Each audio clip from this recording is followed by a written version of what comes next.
हम लोग बात कर रहे थे किसकी, डी एंड एफ ब्लॉक। भाई देखो डी एंड एफ ब्लॉक में भाई सीधी सी लॉजिक है, क्या है डी ब्लॉक भाई सबसे पहले आपको याद होना चाहिए, हमको जिसमें बेसिक चीजें कवर कर लेंगे जिससे आपका चैप्टर का मेजर पोर्शन यूज हो जाएगा। भाई इसमें ना क्वेश्चन कुछ भी आए आंसर इक्वल टू कांस्टेंट होता, वो लॉजिक समझो क्या है, एक ही चीज से हम सब कुछ रिलेट करेंगे, सिर्फ एक चीज से।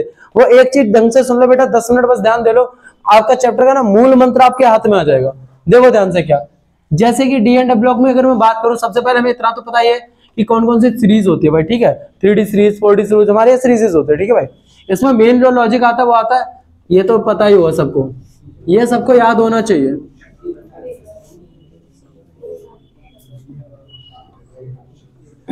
ये सबको याद है, लाइन से 21 से लेके 30 तक, बोलो सौम्या याद है, चलो बढ़िया। 21 से लेके 30 तक है भाई। सुनो अब इसकी कन्फिगरेशन लिख के मैं टाइम पास नहीं करना चाहता हूँ, बस आपको इनकी कन्फिगरेशन पता है।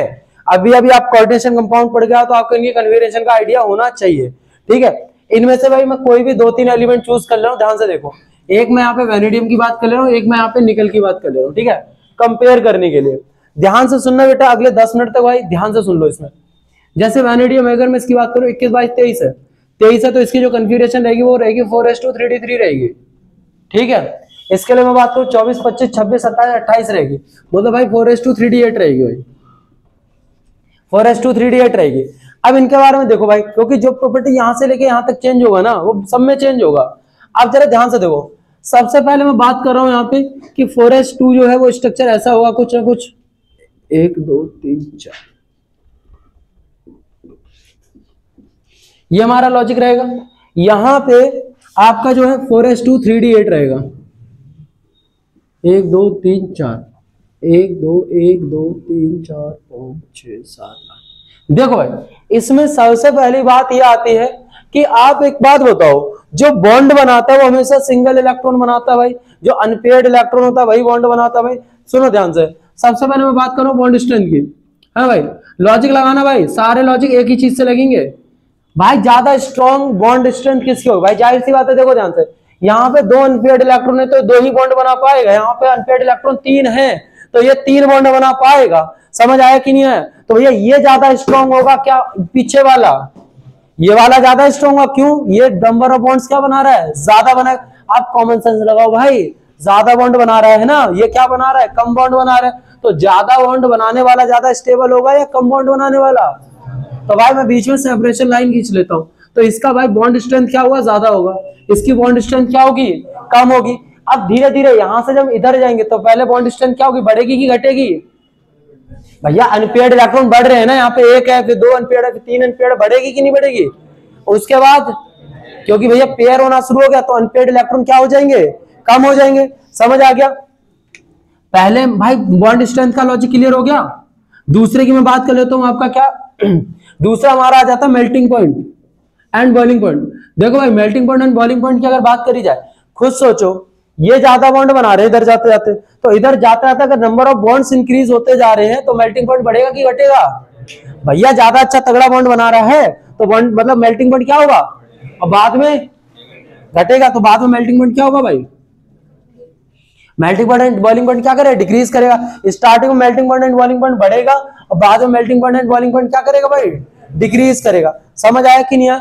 स्टार्टिंग में मैग्नेटिक बिहेवियर पे बात करो भाई, देखो सब कुछ इसी से रिलेट करेंगे। हाँ भाई मैं अभी आपको रिलेट मतलब वो रिलेट करा देता हूँ, ठीक है भाई। चलो अच्छा, इसमें ओवरऑल मेल्टिंग पॉइंट डिक्रीज लिखा है ना भाई। देखो अभी मैं आपको जनरल पॉइंट बता रहा हूँ, अभी मैं उसके बाद आपको सारे पॉइंट रीड करवा दूंगा, ठीक है। चलो मैं स्टिल अगर आपको बताऊं, यहाँ पे देखो सबसे पहले मेल्टिंग पॉइंट क्या हो रहा है, रुक जाओ भाई मैं शील्डिंग इफेक्ट का तो आपको रिलेट करवा दूंगा। अभी आप मेजर पोर्शन आपको समझ आ रहा है क्या चल रहा है। अगला मेरा आ रहा है मैग्नेटिक नेचर। क्या नेचर है भाई, मैग्नेटिक नेचर। अगर मैग्नेटिक नेचर के बारे में जरा सोचो, क्योंकि मैं आपको पहले बेटा थिंकिंग कैपेसिटी भी तो होनी चाहिए ना भाई अपने पास, तो थिंकिंग कैपेसिटी की बात करते हैं। तो मैग्नेटिक नेचर क्या हो रहा है भाई, सबसे पहले मैग्नेटिक नेचर बढ़ेगा। क्यों बढ़ेगा भैया, कॉमन सेंस लगाओ, अनपेयर्ड इलेक्ट्रॉन बढ़ रहे हैं कि घट रहे हैं, बढ़ रहे हैं ना भाई। अनपेयर्ड इलेक्ट्रॉन बढ़ रहे हैं कि घट रहे हैं, बढ़ रहे हैं भाई। अनपेयर्ड इलेक्ट्रॉन अगर बढ़ रहे हैं इसका मतलब क्या हुआ, मैग्नेटिक नेचर भी बढ़ रहा है, क्योंकि जब भैया इलेक्ट्रॉन अनपेयर होता है तो वो पैरामैग्नेटिक होता है, पेयर होता चला जाता है तो वो किसकी तरफ अप्रोच करता है, डायमैग्नेटिक। तो मतलब पहले मैग्नेटिक नेचर बढ़ेगा फिर घटेगा। लॉजिक क्लियर हुआ। उसके बाद मैं चौथा बात कर लेता हूं कलर के ऊपर। कलर क्या है, कलर आपको पता है सिंगल इलेक्ट्रॉन की वजह से आता है, तो पहले कलर डार्क होता जाएगा फिर लाइट होता चला जाएगा। समझ आया कि नहीं? पहले कलर क्या हुआ, लाइट डार्क होगा, फिर क्या होता चला जाएगा, लाइट होता चला जाएगा। क्यों? अनपेयर्ड इलेक्ट्रॉन हमारे कम होते चलेंगे। सारा लॉजिक एक ही लॉजिक से आया है कि अनपेयर्ड इलेक्ट्रॉन देखना है आपने, कम है या ज्यादा है। अगर कम है इसका मतलब भैया कलर भी उसका लाइट होगा। समझ आया कि नहीं? यहां पे मैं मैग्नेटिक मूवमेंट को भी डिफाइन करूंगा। अभी हम लोगों ने पढ़ा था 10 मिनट हुए होंगे कोऑर्डिनेशन कंपाउंड में कि म्यू बराबर √n+2। ठीक है, अगर n+2 की मैं बात करूंगा तो अनपेयर्ड इलेक्ट्रॉन अगर मेरे पास ज्यादा है तो मैग्नेटिक मूवमेंट में मेरा क्या आएगा, ज्यादा आएगा। खुद सोचो n की वैल्यू अगर ज्यादा होगी तो मैग्नेटिक मूवमेंट क्या आएगा, ज्यादा आएगा। समझ आया कि नहीं आया? भैया यही सारे लॉजिक है जो हमने लगाने हैं। जो डी एंड एफ ब्लॉक की एक खास बात बताते हैं आपको, आपने इतना पता है डी एंड एफ ब्लॉक की जो ऑक्सीडेशन स्टेट होती है वो बहुत ज्यादा होती है। ऑक्सीडेशन स्टेट का मतलब क्या होता है भाई, क्योंकि उसके ना ज्यादा इलेक्ट्रॉन पार्टिसिपेट कर पाते हैं बॉन्ड में। क्यों कर पाते हैं, जैसे ध्यान से देखना, ये हमारे पास मतलब ये स्ट्रक्चर बैठा, मैं सपोज करूं ये हमारे पास, ये हमारा 4s हो गया, 3d हो गया, ये दोनों एकदम इतने पास होते हैं ना कि दोनों के दोनों ही बैलेंस सेल की तरह काम करते हैं। दोनों के दोनों ही हमारे बैलेंस सेल की तरह काम करते हैं, क्योंकि दोनों के बीच में एनर्जी का बहुत कम होता है। खुद सोचो बैलेंस इलेक्ट्रॉन का नंबर कितना ज्यादा बढ़ गया भैया, 2 इसके हो गए 8, मतलब 10 इसके हो गए, टोटल 12 इलेक्ट्रॉन हो गए। खुद सोचो तो भैया ऑक्सीडेशन स्टेट ज्यादा शो करेगा कि नहीं करेगा? ऑक्सीडेशन स्टेट का मतलब कितने बॉन्ड बना सकता है, कितने इलेक्ट्रॉन डोनेट और एक्सेप्ट कर सकता है। तो ज्यादा इलेक्ट्रॉन डोनेट कर सकता है कि नहीं कर सकता, तो इसके ऑक्सीडेशन स्टेट भी क्या होती है, ज्यादा। ऑक्सीडेशन स्टेट क्या होती है, ज्यादा। ज्यादा भी हो सकता है, कम भी हो सकता है, मतलब वेरिएबल होती है। भाई वही एलिमेंट को हम कैटलिस्ट की तरह यूज करते हैं जिसकी ऑक्सीडेशन स्टेट क्या होती है, वेरिएबल होती है। क्यों भैया, हमने क्या करना है, ये मेटल लेना है, ये मेटल लेना है। ये भैया देखो, अगर मैं यहाँ पे डी ब्लॉक का एलिमेंट हूँ, ठीक है, मैं अगर कैटलिस्ट हूं तो मेरा काम क्या है, इस मेटल को इस मेटल को लो, इन दोनों को आपस में जोड़ना है। तो भैया अगर मेरे को तो पहले इसके साथ भी रिएक्शन करनी पड़ेगी, इसके साथ भी करनी पड़ेगी, तो मेरी तो वेरिएबल ऑक्सीडेशन स्टेट होनी चाहिए ना। समझ आया कि नहीं आया? तो भैया जो डी एंड ब्लॉक के एलिमेंट होते हैं उनका ऑक्सीडेशन स्टेट क्या होते हैं बेटा, वेरिएबल होते हैं। इसीलिए उन्हें कैटलिस्ट की तरह यूज करा जाता है। इसीलिए उन्हें किसकी तरह यूज करा जाता है, कैटलिस्ट की तरह यूज करा जाता है। समझ आया कि नहीं है भाई? ये हमारा अगला पॉइंट इसके अंदर हो गया भाई। क्लियर हो गया कि नहीं हो गया भाई? कोई दिक्कत तो बोलो यार, कोई दिक्कत? तो इन सबका पॉइंट एक ही चीज से निकल के आया है। जैसे अब इसका एग्जाम में क्वेश्चन आ गया, मान लो सपोज करो इनने बोल दिया Zn, मान लो कोई भी है, देखो ZnSO4 मान लो सपोज कर, इनने बोल दिया भाई it is a colourless compound Y। आपसे बोला कलरलेस कंपाउंड है Y। भाई मैं तुम्हें लॉजिक बता रहा हूं भाई, देखो एक ही लॉजिक चिपकाना है, बाहर में जाए भले तुम्हें ZnSO4 की घंटा नॉलेज ना हो, कुछ भी नॉलेज ना हो, उनने तुमसे क्या बोला, ZnSO4 इज कलरलेस Y। लेकिन तुम्हें इससे यह तो पता चल गया ZnSO4 कलरलेस है, ये तो पता चल गया। कलरलेस क्या होगा, इसका मतलब इसके पास इलेक्ट्रॉन एक भी अनपेयर्ड होगा नहीं, सारे इलेक्ट्रॉन क्या होंगे, पेयर्ड होंगे। तुमने इससे लॉजिक निकाल लिया, भाई चिपका दो, it has no unpaired electron, it has all paired electron. समझ आया कि नहीं है भाई? कोई दिक्कत तो बताओ भाई। हाँ, तो इसी को आपने, और ज्यादा मन करे तो कन्फिगरेशन करके भी दिखा देना ऑक्सीडेशन स्टेट के साथ, और मन करे डब्बा बना के भर के दिखा देना भाई। समझ आया कि नहीं है भाई?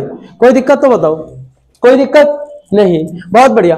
इसे देखो भाई, इसे ना हम एलॉय की तरह भी यूज करते हैं। मतलब क्या, इसको ना बहुत सारे मेटल के साथ मिला के भाई इनका एक नया अलॉय बनाते हैं। अलॉय का मतलब समझते हो ना क्या होता है भाई? देखो सुनो, अलॉय का सीधा सा मतलब होता है कि एक मेटल के साथ अगर आप किसी और मेटल को मिक्स करके जो आप होमोजेनियस कंपाउंड बनाते हो, होमोजेनियस मिक्सचर बनाते हो, कंपाउंड गलत होगा, होमोजेनियस मिक्सचर जो आप बनाते हो उसे मैं क्या बोलता हूँ बेटा, अलॉय बोलता हूँ। क्या बोलूंगा बेटा मैं उसे, अलॉय बोलूंगा भाई। समझ आया कि नहीं है? थोड़ी देर के लिए ट्रांजिशन एलिमेंट को बेटा स्किप करते हैं, वो अभी थोड़ी देर में कर लेंगे, ठीक है। बात करते हैं बेटा, देखो आप बात करते हैं ये इसकी आयोनिक रेडियस की और एटॉमिक रेडियस। एटॉमिक रेडियस का भाई ट्रेंड सबको याद होना चाहिए भाई, ट्रिक हमें याद है सबको, स्कूटी में जिंक वैसा बराबर कोई नहीं, ठीक है भाई, हमने ट्रिक आपको याद करवाई थी, स्कूटी में जिंक वैसा बराबर कोई नहीं। भाई नोट्स में साफ साफ लिखा है, ट्रिक याद कर लेना उस ट्रेंड को, ठीक है।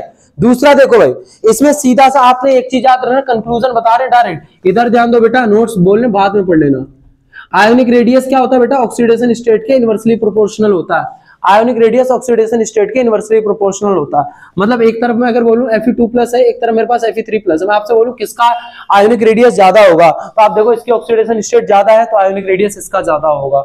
और सोचो, ये भी छोड़ो, ये चीज आपने 11th में ही पढ़ ली थी, सबसे ज्यादा जो रेडियस होता है वो अनायन का होता है भाई, उसके बाद जो होता है फिर नॉर्मल एटम का होता है, फिर कैटायन का होता है। अब ये खुद सोचो ना, कैटायन का रेडियस छोटा होता है, ज्यादा कैटायन कौन है, ज्यादा पॉजिटिव चार्ज इस पे है ना भाई, ज्यादा कैटायन ये शो कर रहा है, तो ये समझ आ गया। लेकिन हमने आपको आउटपुट भी बता दिया, तो आयोनिक रेडियस रिलेट हो गया भाई, कोई दिक्कत तो बताओ भाई।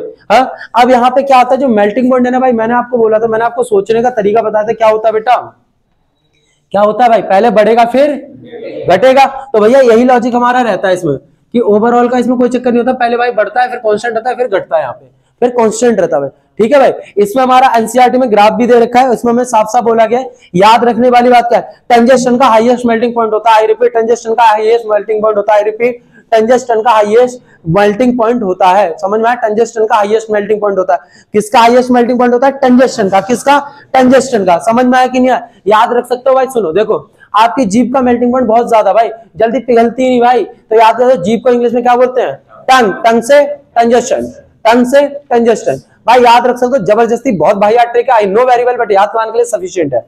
समझ आया कि नहीं है, इसका साथ चलो एक ज्ञान फ्री देते हैं। हाईएस्ट ऑक्सीडेशन स्टेट पूरे डी ब्लॉक में कौन शो करता है, ऑस्मियम।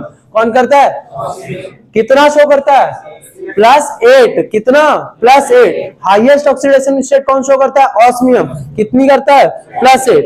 अगर इसके बाद बेटा मैं बात करूं एंथैल्पी ऑफ एटोमाइजेशन, भैया इसका सीधा सा लॉजिक है, एटम को तोड़ने में जो एनर्जी लगती है उसे मैं क्या बोलूंगा बेटा, एंथैल्पी ऑफ। अब आप कुछ सोचो, तोड़ना किसको आसान होगा, पहले तोड़ने के लिए ज्यादा एनर्जी देनी पड़ेगी क्योंकि अनपेयर्ड इलेक्ट्रॉन बढ़ते जा रहा है, बाद में कम देनी पड़ेगी, तो पहले एंथैल्पी ऑफ एटोमाइजेशन क्या होगा, फिर कम। रिलेट हो गया भाई, ठीक है भाई। अगला आपका इसमें अगर मैं टॉपिक पे बात करूं तो सॉफ्ट और हार्ड पे आ जाओ। बताओ भाई कौन सा एलिमेंट सॉफ्ट होगा, कौन सा हार्ड होगा, पहले हार्डनेस बढ़ेगी कि घटेगी, भाई ज्यादा अनपेयर्ड इलेक्ट्रॉन ज्यादा बॉन्ड बनाएगा तो पहले हार्डनेस क्या होगी, और फिर मतलब जिंक सॉफ्ट होगा कि हार्ड होगा। समझ आया, कभी कभी एग्जाम में क्वेश्चन ये बोल देता है जिंक इज सॉफ्ट, बाय समझ जाओ उसके पास अनपेयर्ड इलेक्ट्रॉन ज्यादा ही नहीं भाई, तो ज्यादा बॉन्डिंग नहीं बना पाएगा, नहीं बना पाएगा तो भाई इसके पास क्या होगा, सॉफ्टनेस होगा। समझ आया कि नहीं है भाई, कोई दिक्कत तो बताओ भाई। आयोनाइजेशन की एनर्जी की बात करें भाई, आयोनाइजेशन एनर्जी में क्या होता है भाई, देखो आयोनाइजेशन एनर्जी ईएनसी का डायरेक्टली प्रोपोर्शनल होता है। उम्मीद है शील्डिंग इफेक्ट सबको आता होगा, शील्डिंग इफेक्ट सबको आता है ना भाई। इंटरनल इलेक्ट्रॉन जो रिपल्शन करते हैं उसे मैं क्या बोलता हूँ, शील्डिंग इफेक्ट कहता हूँ। इंटरनल इलेक्ट्रॉन जो रिपल्शन करते हैं उसको मैं क्या बोलता हूँ। अभी अभी हमने आपको बताया था कि जो अलॉय होता है बेटा, अलॉय क्या करता है, अलॉय फॉर्मेशन करते हैं डी ब्लॉक के एलिमेंट, करते हैं कि नहीं करते भैया। दो अलॉय आपके सिलेबस में लिखे हैं, एक है ब्रॉन्ज, एक है मतलब ब्रॉन्ज है। ब्रॉन्ज क्या होता है, कॉपर आपका क्या है, कॉपर प्लस एसएन होता है भाई। कॉपर प्लस एसएन को अगर मिला दिया जाए तो बेटा क्या बनेगा आपका, ब्रॉन्ज बनेगा। क्या बनेगा भाई, ब्रॉन्ज बनेगा। समझ आया कि नहीं है, ब्रॉन्ज बनेगा। क्या बनेगा बेटा, अगर मुझे ब्रास बनाना है भाई, ब्रास बनाना है तो मैं भाई कॉपर प्लस जिंक करूंगा भाई, कॉपर प्लस जिंक। समझ में आया कि नहीं भाई, याद ऐसे रख सकते हो भाई। देखो भाई कॉपर का जो लड़का है ना भाई, तुम्हारा भाई है भाई, वो ब्रो भाई बोलते ना, ब्रो आया समझ ना। कॉपर का जो लड़का भाई वो कौन है तुम्हारा, ब्रो भाई। कॉपर का सन, सन मतलब बेटा ना भाई, कॉपर का बेटा कौन, ब्रो। समझ आया कि नहीं है भाई, समझ में आया कि नहीं है। और भाई सुनो भाई, याद हो गया ना भाई, भाई याद हो गया। तो दूसरा वाला तो ब्रास रहेगा ही रहेगा भाई, भाई दो ही है आपके सिलेबस में, दूसरा तो ब्रास। भाई देखो ऑप्शन में ब्रॉन्ज और ब्रास क्या हो गया इसमें, मैंने कुछ उल्टा थोड़ी बोला भाई, क्या भाई ये थोड़ा डार्क हो जाएगा भाई, समझ आया, कॉपर की जान भाई, ठीक है भाई, समझ आया कि नहीं भाई। हाँ भाई समझ आया कि नहीं भाई, कॉपर की भाई जो कॉपर जिंक है ना भाई वो ब्रास रहेगा भाई, ठीक है ना, है ना भाई, ठीक है भाई। हेलो बात करते हैं, सुनो, हेलो बात करते हैं मैग्नेटिक प्रॉपर्टी पे। मैग्नेटिक प्रॉपर्टी क्या, पहले क्या होगी, इंक्रीज, फिर क्या होगी भाई, इसका मैग्नेटिक मोमेंट आप लोग निकाल देंगे, नहीं निकाल पाएंगे। कैटालिटिक प्रॉपर्टी समझ आ गया, कैटालिस्ट की तरह यूज करा जाता है। यहाँ पे 3 एलिमेंट हाईलाइटेड होते हैं, बताओ कौन कौन से होते हैं, कोई बता सकता है, बोलो भाई। भाई किनको यूज करते हो, वॉइड, यार वॉइड को फिल करने के लिए भूल गए क्या भाई, अब गवारो भाई इंटरस्टिशियल कंपाउंड में भरने के लिए 3 एलिमेंट के यूज करते थे, याद दिला क्या? हाइड्रोजन, कार्बन, नाइट्रोजन या बोरोन? 4 होते हैं, याद ना, बोरोन, कार्बन, नाइट्रोजन और, सुनो भाई देखो, बोरोन, कार्बन, नाइट्रोजन और हाइड्रोजन, याद रहेगा भाई। बोरोन, कार्बन, नाइट्रोजन, हाइड्रोजन, इनको वॉइड के लिए यूज करते हैं भाई। समझ में आया कि नहीं आया? कोई दिक्कत? ऑक्सीडेशन स्टेट का बेटा मैं लॉजिक आपको बता चुका हूं क्या होता है, ठीक है भाई। पहले ऑक्सीडेशन स्टेट क्या होगी? बढ़ेगी, क्योंकि ज्यादा इलेक्ट्रॉन बढ़ता जा रहा है, फिर अनपेयर्ड कम होगा, फिर क्या होगी? कम होगी भाई। लॉजिक समझ आया कि नहीं आया भाई? समझ आया कि नहीं आया? इसमें बड़ा प्यारा एक सवाल आता है, ध्यान से सुनो, इलेक्ट्रोड पोटेंशियल का। Electrode potential to the point बात करें भैया, एक बार नहीं 10 बार पूछा गया है, ध्यान से सुनना। इसमें हम 2 से 3 चीजें बताएंगे, ध्यान से सुनना भाई।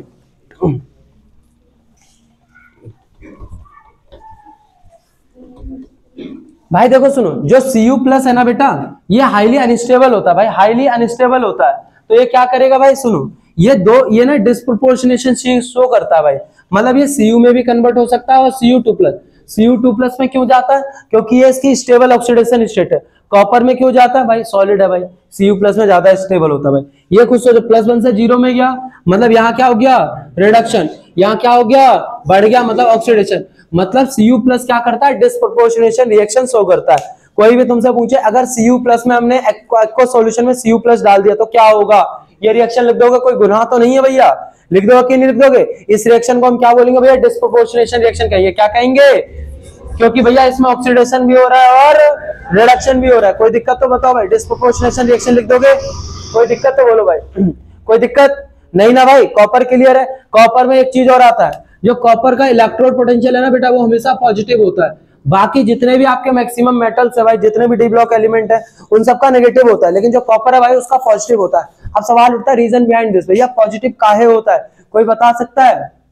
इसकी कौन सी एनर्जी ज्यादा होती है? 3 एनर्जी का सम बताया था वैसे हमने। इसकी हाइड्रेशन एनर्जी ज्यादा होती है कम होती है? ज्यादा होती है भैया। सुनो, बाकी जितने भी एलिमेंट है उनकी हाइड्रेशन एनर्जी कम होती है, कॉपर की हाइड्रेशन एनर्जी क्या होती है? बहुत ज्यादा होती है। दैट्स व्हाई इसका इलेक्ट्रोड पोटेंशियल क्या आता है? पॉजिटिव आता है भाई। एक बार नहीं, पता नहीं कितनी बार ये सवाल पूछा गया, जो हमने आपको असाइनमेंट प्रोवाइड करा है ना, उसमें भी ये सवाल हमने दिया हुआ है कि कॉपर जो है भैया क्या करता है? हाईएस्ट, मतलब sorry, positive electrode potential show करता है। काहे करता है? क्योंकि इसकी हाइड्रेशन एनर्जी क्या होती है भाई? बहुत ज्यादा होता है भाई। अगर मैं केमिकल रिएक्टिविटी की बात करूं भाई, सुनो भाई, सीधी सी बात है, E0 is directly proportional to oxidizing, भाई सॉरी भाई, ऑक्सीडाइजिंग एजेंट लिख रहा हूं मैं भी, क्या होते हैं वहां से बात चली गया मेरा भाई। सुनो, E0 सेल जो होता है बेटा, ऑक्सीडेशन पोटेंशियल के ऑक्सीडाइजिंग पावर के डायरेक्टली प्रोपोर्शनल होता है।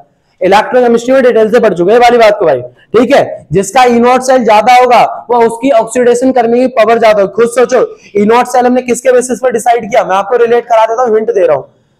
डैनियल सेल पढ़ा था, इलेक्ट्रॉन अगर तेजी में निकल के जा रहा है मतलब जल्दी जल्दी डोनेट कर रहा है। अगर ई सेल ज्यादा कब आएगा? जब जल्दी इलेक्ट्रॉन का फ्लो होगा। अगर जल्दी इलेक्ट्रॉन का फ्लो हो रहा है मतलब ई सेल ज्यादा है, मतलब इलेक्ट्रॉन तेजी में फ्लो हो रहा है, इसका मतलब भाई गच्छा वाला ऑक्सीडेशन हो रहा होगा, रिडक्शन हो रहा होगा, नहीं हो रहा होगा?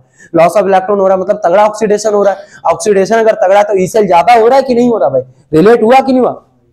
डैनियल सेल है, इलेक्ट्रॉन निकल के गया, इलेक्ट्रॉन निकल गया, तेजी में अगर निकल के गया तो क्या हुआ भाई? ई सेल वहां पे क्या होगा? ज्यादा होगा। अगर ज्यादा हुआ तो उसके ऑक्सीडेशन करने की पावर भी क्या होगी बेटा? बहुत ज्यादा होगी भाई। समझ आया कि नहीं आया? कोई दिक्कत तो बताओ भाई। अगर आपका यहाँ पे एसिडिक नेचर आ जाए तो क्या करोगे? देखो भाई, डायरेक्ट आपने कंक्लूजन याद रखना, acidic nature is directly proportional to oxidation state. आपको इसमें क्या करेंगे? 3 से 4 कंपाउंड दे देंगे, वो 3 से 4 कंपाउंड दे देंगे और आपसे क्या बोलेंगे?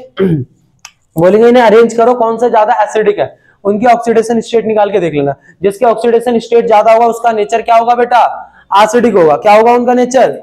एसिडिक होगा भाई। क्लियर हुआ भाई? नहीं हुआ भाई? क्लियर हुआ कि नहीं हुआ भाई? कोई दिक्कत तो बताओ भाई। हाँ, यहाँ पे हमारी जो मैक्सिमम प्रॉपर्टी थी ना भाई, वो सारी प्रॉपर्टीज कवर हो गई हैं। अब बात करते हैं इसमें लास्ट क्वेश्चन जो बहुत इंपॉर्टेंट है, ट्रांजिशन एलिमेंट। क्या ट्रांजिशन एलिमेंट? इसका फिर हमने इसकी बस केमिकल प्रॉपर्टीज याद करनी है बस। देखो भाई सुनो, ट्रांजिशन एलिमेंट क्या होता है भाई? सुनो, इस पे भाई बहुत सवाल बनता है, बहुत सवाल बनता है, ध्यान रखना ट्रांजिशन एलिमेंट पे भाई। बोर्ड वालों का फेवरेट क्वेश्चन है। 3 एलिमेंट होते हैं, zinc, cadmium, mercury. I repeat, zinc, cadmium, mercury. ये ट्रांजिशन एलिमेंट नहीं है, ये ट्रांजिशन एलिमेंट नहीं है, ठीक है भाई। क्यों नहीं है? ट्रांजिशन एलिमेंट होता क्या, सबसे पहले ये जानना हमारे लिए बहुत ज्यादा जरूरी है। क्या है इसका मतलब, देखो सीधा सा लॉजिक यहाँ पे है, अगर कोई भी एलिमेंट अपनी नेचुरल स्टेट में मतलब ग्राउंड स्टेट में और मतलब एक्साइटेड स्टेट दोनों में ही फुल्ली फिल्ड अगर है, फुल्ली फिल्ड है तो मैं उसको ट्रांजिशन एलिमेंट नहीं बोलूंगा। समझ आया कि नहीं आया भैया? अगर उसके ऑर्बिटल सारे फुल्ली फिल्ड है तो उसको मैं ट्रांजिशन एलिमेंट नहीं बोलूंगा। जैसे मैं एग्जांपल देता हूं आपको, जिंक की जो होते हैं 4s2 3d10 होता है भाई।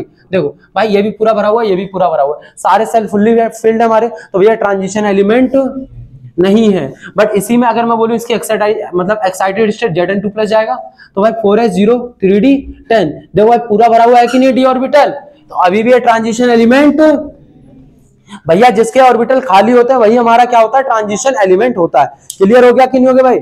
आई रिपीट, कोई पूछे डेफिनेशन क्या है ट्रांजिशन एलिमेंट की, सीधी सी बात है, ground state as well as excited state दोनों ही स्टेट में उसका जो डी सब ऑर्बिटल है वो फुल्ली फिल्ड नहीं होना चाहिए।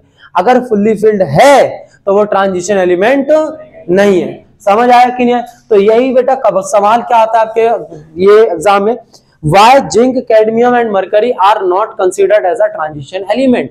क्यों कंसिडर नहीं करते? क्यों? इनकी नॉर्मल स्टेट और ग्राउंड स्टेट दोनों ही स्टेट, सॉरी भाई मैंने दोनों एक ही बात बोल दी, ग्राउंड स्टेट और एक्साइटेड स्टेट दोनों में ही इनका जो डी ऑर्बिटल है ये क्या है, फुल्ली फिल्ड है। क्या है भैया? फुल्ली फिल्ड है। फुल्ली फिल्ड होने की वजह से क्या होगा भैया, इसमें क्या हुआ, इनको ट्रांजिशन एलिमेंट की तरह कंसीडर नहीं करेंगे। अब इसमें बेटा हमारा कुछ ऑक्साइड्स का नेचर आता है, वो देख लो इसमें हमारा। भाई देखो सुनो, इसको रीज कर दूंगे भाई। अच्छा एक बात बताओ, जितना पढ़ाई है डी एंड ब्लॉक समझ आ रहा है भाई? प्रॉपर भाई समझ आ रहा है भाई? कोई भी ऐसा वाला जिसको नहीं आ रहा बोल देना भाई। क्लियर हो रहा है भाई? चलो बढ़िया भाई, इसको एक बार तसल्ली से भाई कर लेना, एक बार नोट्स वोट्स पढ़ोगे ना तो भाई अपने आप क्लियर हो जाएगा भाई। यहाँ पे बड़ा प्यारा सा तरीके से क्लियर हो जाएगा भाई। सुनो, इसके बाद ना इसमें मेनली हमारा जो आता है भाई प्रिपरेशन आता है दो भाई, एक आता है KMnO4 की प्रिपरेशन, एक K2Cr2O7 की प्रिपरेशन आती है भाई। सुनो, प्रिपरेशन में हमें ये बताना है कि ये कैसे फॉर्म होता है, कि KMnO4 बनेगा कैसे, K2Cr2 बनेगा, O7 बनेगा कैसे। मेरे ख्याल से आपको अच्छे से याद है, हमने इस पे ट्रिक पे काम कर लिया था, KMnO4 बनाने में हमने काम करा था। ठीक है भाई, K2Cr2 पे हमें पता था पहले नमक का कौवा फिर लोहे का कौवा, ऐसे करके हमने प्रॉपर ट्रिक बना रखी है। समझ में आ गया नहीं आ गया भाई? अगर किसी को याद ना हो रही हो तो हम बता देना, हम सेपरेटली दोबारा वीडियो शूट कर देंगे उस पर। समझ आया कि नहीं है? वैसे मेरे ख्याल से सबको याद है, तो मैं इस पे दोबारा से टाइम इन्वेस्ट करने नहीं जा रहा हूँ, क्योंकि मैं खाली यहाँ पे रिएक्शन लिख के दिखा दूं उसका कोई सेंस नहीं बनता। याद है ना सबको भाई? ठीक है, KMnO4 K2Cr2O7 सबको याद है? चलो बढ़िया भाई। अब इसमें ना एक चीज आती है भाई, ध्यान से देखना, क्या है वहां यहाँ पे जो Cr2O7 2- है, जैसे कि देखो भाई थोड़ी देर शांति रखो भाई। देखो Cr2O7 2- है भाई, ये किस में कन्वर्ट होता है भाई? Cr3+। हमेशा याद रखना किस में कन्वर्ट होगा, Cr3+। भैया देखो, अब मुझे पता है आप सोच रहे हो भैया इसका लॉजिक क्या है, एक बात बताओ, Cr2O7 जो ये है ये किसकी तरह काम करता है? बोलो भाई, ऑक्सीडाइजिंग एजेंट। लेकिन कसम खा लेना प्लस एसिड होगा, प्लस क्या होगा, एसिड। अगर आपका भाई देखो, आपका K2Cr2O7 लिखा हो या Cr2O7 2- लिखा हो, अगर इसका एसिड के साथ आप रिएक्शन कराते हो तो ये बेटा अच्छे ऑक्सीडाइजिंग एजेंट की तरह काम करता है। किसकी तरह काम करता है? एक अच्छे ऑक्सीडाइजिंग एजेंट। खुद को किसमें कन्वर्ट कर लेगा? Cr3+। खुद को किसमें कन्वर्ट कर लेगा? Cr3+। देखो भाई, इसके लिए मैं आपके लिए कुछ चीजें लिख के दिखाता हूं। जैसे Fe2+ आ गया तो ये कन्वर्ट हो जाएगा Fe3+ में हो जाएगा भाई। ठीक है, अगर I- आ गया तो ये किसमें कन्वर्ट हो जाएगा? I2- हो जाएगा। ठीक है, NO2 में अगर आ गया तो भाई ये किसमें कन्वर्ट हो जाएगा? NO3- में। समझ आया कि नहीं आया? अब मैं आपको एक इसका क्वेश्चन करके दिखाता हूँ भाई, ध्यान से देखना। जैसे K2Cr2O7 है भाई, ध्यान से देखना इसका क्वेश्चन कैसे आएगा। इसके साथ इनमें से कोई भी एक चूज कर लो, मैं I- चूज कर लेता हूँ भाई, कोई भी लिख लेना, कोई फर्क नहीं पड़ता। I-। अगर आप इसे एसिडिक मीडियम में कराते हो, ध्यान से देखो, ये जब तुम्हें एसिडिक मीडियम के साथ दिख जाए, साफ साफ समझ जाओ स्ट्रॉन्ग ऑक्सीडाइजिंग एजेंट है भाई। ये जब भी आपको एसिडिक मीडियम में दिख जाए स्ट्रॉन्ग ऑक्सीडाइजिंग एजेंट है भाई। I- को किस में कन्वर्ट कर दो? I2। और मुझे पता है ये किस में कन्वर्ट होता है? Cr3+। समझ में आ गया? प्रोडक्ट हो गया भाई। समझ आया कि नहीं आया? अगर यहाँ पे NO2- आ जाए तो भाई इधर NO3- लिख देना, बाकी सब कुछ सेम रहेगा। सेम कॉन्सेप्ट KMnO4 के साथ है भाई। सेम कॉन्सेप्ट किसके साथ है भाई? KMnO4 के साथ है भाई। समझ आया कि नहीं है भाई? बोलो भाई। भाई KMnO4 के साथ आपको समझ में आया कि नहीं है भाई? कोई दिक्कत तो बताओ भाई। KMnO4 किसकी तरह काम करता है? स्ट्रॉन्ग ऑक्सीडाइजिंग एजेंट की तरह काम करता है। किसके साथ? एसिड के साथ। किसके साथ? एसिड के साथ। भाई लॉजिक क्लियर हो रहा है या भाई मैं जबरदस्ती खाली बोले जा रहा हूं भाई? बोलो एक बार, भाई क्लियर हो रहा है, अच्छे से हो रहा है भाई, बढ़िया। अब इसमें हमारा भाई इसी के साथ डी ब्लॉक समाप्त होता है। अब हम बात करते हैं F block element, F block element, ठीक है भाई। डी ब्लॉक भाई सबको समझ आ गया भाई अच्छे से, ठीक है भाई, बढ़िया। देखो एफ ब्लॉक क्या चक्कर है, राधे राधे।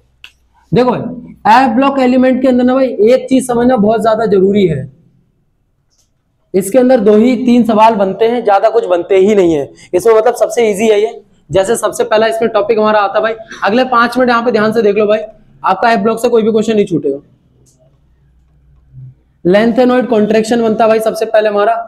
लेंथेनॉइड कॉन्ट्रैक्शन होता क्या है, देखो भाई जब आप एफ ब्लॉक में लेफ्ट टू राइट मूव करते हैं तो भाई आपका जो साइज है ना, एटॉमिक जो साइज है आपका वो डिक्रीज होता है। यही रेगुलर बेसिस पे डिक्रीज होना लेंथेनॉइड कॉन्ट्रैक्शन कहलाता है। इसका नाम कॉन्ट्रैक्शन क्यों रखा गया, क्योंकि साइज कॉन्ट्रैक्ट हो रहा है। लेंथेनॉइड क्यों रखा गया, क्योंकि एफ ब्लॉक का जो पहला एलिमेंट होता है वो बेटा आपका लेंथेनम होता है। आई रिपीट, जो पहला एलिमेंट होता है भाई वो लेंथेनम होता है। That's why it is known as what, lanthanoid contraction. भाई लेंथेनॉइड कॉन्ट्रैक्शन में भाई अक्सर क्वेश्चन बनता है कि व्हाट इज लेंथेनॉइड कॉन्ट्रैक्शन, इसका कॉन्सिक्वेंसेस क्या है। खुद सोचो, अगर ज्यादा मतलब चिपकता चला गया तो रिएक्टिविटी कम हो जाएगी भाई, उसका मतलब बैलेंस, सुनो भाई, बैलेंस इलेक्ट्रॉन बहुत ज्यादा बढ़ जाएंगे, ऑक्सीडेशन स्टेट वेरिएबल हो जाएगी, शील्डिंग इफेक्ट आपको पता है एसपीडीएफ का क्या होता है भाई, डीएफ का एकदम खत्म होता है। तो इसके बेसिस पे आप इसे क्या कर सकते हो, जज कर सकते हो, इसका कॉन्सिक्वेंस लिख सकते हो। एक बार रीड आउट कर लेना, मैं बताता हूँ क्वेश्चन क्या आता है। What is lanthanoid contraction, right it's consequences. यही डिट्टो क्वेश्चन आएगा भाई, राइट इट्स कॉन्सिक्वेंसेस, यही डिट्टो क्वेश्चन आएगा आपके एग्जाम में। समझ आया कि नहीं भाई। दूसरा एफ ब्लॉक से इसमें सवाल क्या बनता है, एक्टिनोइड एंड लेंथेनोइड में आपका डिफरेंस बनता है। देखो भाई एक्टिनोइड क्या होता है, देखो भाई सुनो, आपको पता है एफ ब्लॉक की 2 सीरीज होती है। एफ ब्लॉक की 2 सीरीज होती है, पहली सीरीज दूसरी सीरीज। ऊपर वाली सीरीज को बेटा हम लेंथेनोइड कहते हैं, नीचे वाली सीरीज को हम लोग क्या बोलते हैं, एक्टिनोइड्स कहते हैं। ठीक है भाई, इनमें डिफरेंस जरूर पूछा जाता है, लेंथेनोइड और एक्टिनोइड में डिफरेंस क्या है भाई। सीधी सी बात है यार, लेंथेनोइड ऊपर है तो भाई इसमें जो सारी चीजें मतलब छोटी होंगी भाई, एक्टिनोइड भाई बड़ा है तो भाई ज्यादा होंगे। शील्डिंग इफेक्ट ज्यादा किसमें होगा भाई, नीचे वाले में होगा, क्योंकि ऊपर वाले में 4f आएगा तो नीचे वाले में क्या आएगा बेटा 5f। आपको पता है एसपीडीएफ में डी और एफ की जो होती है पूरा शील्डिंग इफेक्ट होता है। इस तरीके से भाई इसके डिफरेंस आपको याद करने हैं, कम से कम 5 डिफरेंस सबको याद होने चाहिए। और मैं आपको विद ट्रिक ये पूरा का पूरा याद करा चुका हूँ, उम्मीद है सबको याद होगा। अगर आपको याद नहीं तो अगेन मेरे को बता देना भाई। समझ आया कि नहीं भाई, लेंथेनोइड और एक्टिनोइड का डिफरेंस पूछा जाता है भाई, ठीक है। और इसमें भाई जो सबसे ज्यादा इसमें इंपॉर्टेंट जो चीज है वो इसकी ऑक्सीडेशन स्टेट है। ऑक्सीडेशन स्टेट देख लो भाई इसकी,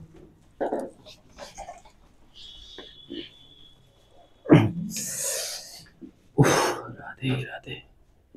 ऑक्सीडेशन स्टेट है भाई, जो जनरली जो एफ ब्लॉक के एलिमेंट है ना बेटा वो +3 ऑक्सीडेशन स्टेट में रहते हैं। जनरली किस में रहते हैं, +3 में रहते हैं। लेकिन अगर ये +2 में चला गया या +4 में चला गया, +2 या +4 में, इसमें भी पाया जाता है, इसमें भी पाया जाता है। ठीक है भाई, +2 का आपको याद रख सकते हो ये भाई, ये आपके किस में हो गए भाई, +2 के हो गए भाई, ठीक है ना। और इसमें हमने बोला था +4 में, क्या बोला था हमने आपको भाई, बोलो भाई, नदी पर क्या, नदी पर डीटीसी यार,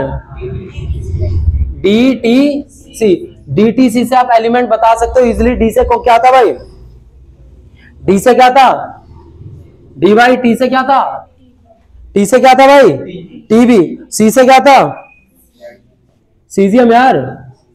समझ आया कि नहीं भाई, कोई दिक्कत तो बताओ भाई, कोई दिक्कत, कोई दिक्कत, अरे बोलो यार, नहीं ना।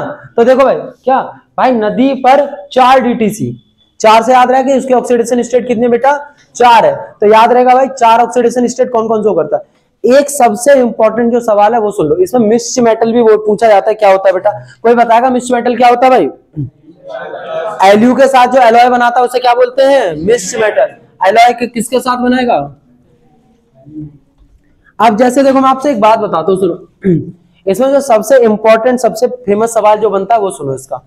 जैसे मान लो आपको कुछ भी दे देंगे, Cu3+ मान लो आपसे दे देंगे और आपसे पूछेंगे कि ये स्ट्रॉन्ग ऑक्सीडाइजिंग एजेंट है, रिड्यूसिंग एजेंट है तो क्यों है, क्यों नहीं है तो क्यों नहीं है।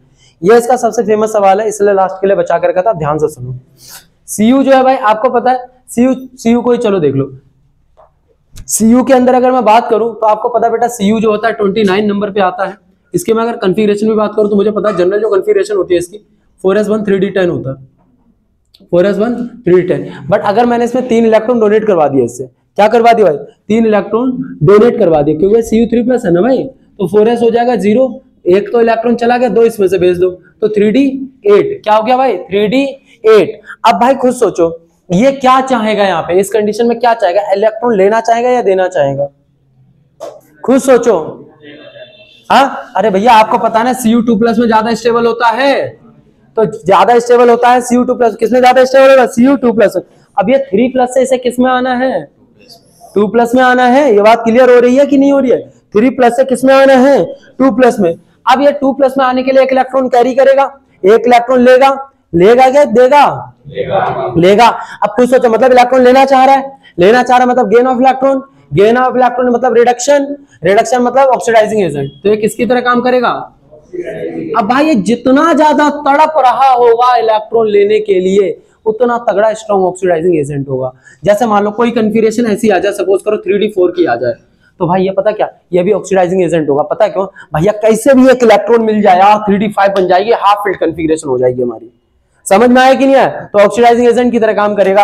अगर किसी के पास 3d6 की कन्फिगरेशन बननी है, किसी एलिमेंट का आपको पूछा जाए, तो ये बोलेगा भाई एक इलेक्ट्रॉन ले ले यार तुम मुझसे, क्यों, जैसे ही आप दोगे वो किस में आ जाएगा, हाफ फील्ड में आ जाएगा, तो वो डोनेट करेगा, किसमें क्या करेगा, डोनेट। अगर इलेक्ट्रॉन डोनेट कर रहा है इसका मतलब लॉस ऑफ इलेक्ट्रॉन होगा, लॉस ऑफ इलेक्ट्रॉन है दैट मींस क्या, क्या हो रहा है भाई, ऑक्सीडेशन हो रहा है। ऑक्सीडेशन मतलब कौन सा एजेंट, रिड्यूसिंग एजेंट, किसकी तरह काम होगा।